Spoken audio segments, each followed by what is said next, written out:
নজর রাখবো পরবর্তী সংবাদে। কৃষি জমিতে কাজ করতে গিয়ে ট্রাক্টরের নিচে পড়ে এক কৃষক গুরুতরভাবে আহত হয়েছে। যদিও তাকে পরবর্তী সময়ে নিয়ে যাওয়া হয়েছে হসপিটালে, তবে জানিয়ে রাখি, কৃষি জমিতে ট্রাক্টরের কাঁটায় আটকে গিয়েছে কৃষকের পুরুষাঙ্গ সহ দুটি পা। রক্তাক্ত অবস্থায় বিশালগড় মহকুমা হাসপাতালে নিয়ে আসার পর দ্রুত আগরতলা জিবিপি হাসপাতালে রেফার করে দেওয়া হয় কৃষক নজরুল ইসলামকে।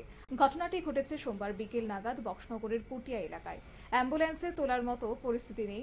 অবশেষে বোলেরো ট্রাকে রক্তাক্ত অবস্থায় কৃষক নজরুল ইসলামকে ট্রাক্টরের কাঁটা সমেত নিয়ে যাওয়া হলো জিবিপি হাসপাতালে।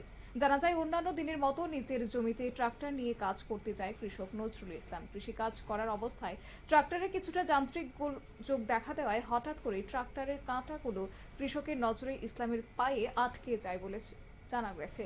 গোটা বিষয়ে কি আপডেট রয়েছে, কি পরিস্থিতি রয়েছে, শুনুন। একটা হাল চাষ করতে গেছিল ক্ষেতের মধ্যে।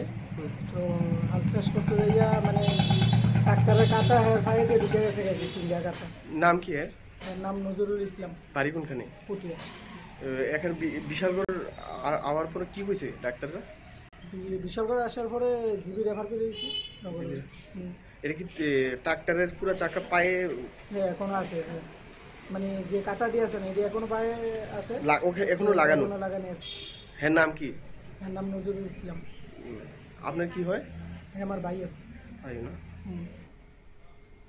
আপনারা শুনলেন ওনার বক্তব্য। একেবারে সকালবেলা কাজ করতে গিয়েছিলেন কৃষি জমিতে এবং সেখানে ট্রাক্টরের নিচে কাটা পড়ে যায় নজরুল ইসলাম নামের সেই কৃষক। তবে রক্তাক্ত অবস্থায় তাকে নিয়ে যাওয়া হয় কৃষি জমি থেকে উদ্ধার করে হাসপাতালে এবং বিশালগড় মহকুমা হাসপাতালে নিয়ে গেলে তার অবস্থা আশঙ্কাজনক হওয়ায় চিকিৎসক তাকে বিন্দুমাত্র চিকিৎসা না করে দ্রুত আগরতলা জিবি হাসপাতালে রেফার করা হয়েছে। বর্তমানে তার অবস্থা অনেকটাই আশঙ্কাজনক বলে জানিয়েছে আছে সংশ্লিষ্টরা।